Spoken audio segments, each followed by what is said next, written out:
সাধারণ জনগণ এই মামলায় প্রতারণার শিকার।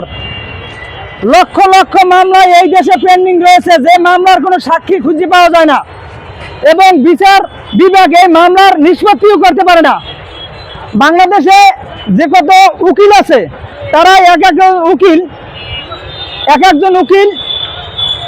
500 থেকে 1000 মামলা বছরে চালায়। কিন্তু এই যে এক একজন মামলা এক একটা তারিখে এক একজন উকিল 18 থেকে 20টা মামলা চালায় এক একদিন। এই মামলাগুলো যদি একটা উকিলে যদি 18টা থেকে 20টা মামলা চালায়, তাহলে কি এই মামলা নিষ্পত্তির কোনো সুযোগ আছে? এই জন্য সরকার কাছে আরও একটা দাবি জানাই যে বাংলাদেশে যত আইনি যারা লড়াই করে, যারা উকিল আছে, তারা যেন দৈনিক 3টি মামলার বেশি যেন প্লেস না করতে পারে।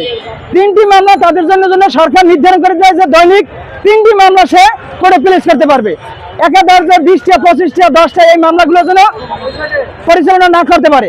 আর হলো যে আমি যে তদন্তের দায়ভারটা স্বরাষ্ট্র মন্ত্রণালয় থেকে আইন বিভাগে কেন চাইলাম, সেটা আপনারা বাংলাদেশের মানুষ সবাই জানেন যে সাধারণ মানুষ এই তদন্তের জন্য মিথ্যে মামলায় বছরকে বছর এই কোর্টে হাজত খাটতেছে। মিথ্যা মামলায় এর সঠিক তদন্ত নাই, অর্থাৎ একজন টাকার বিনিময়ে এই তদন্তগুলো আমরা ক্রয় করেছি।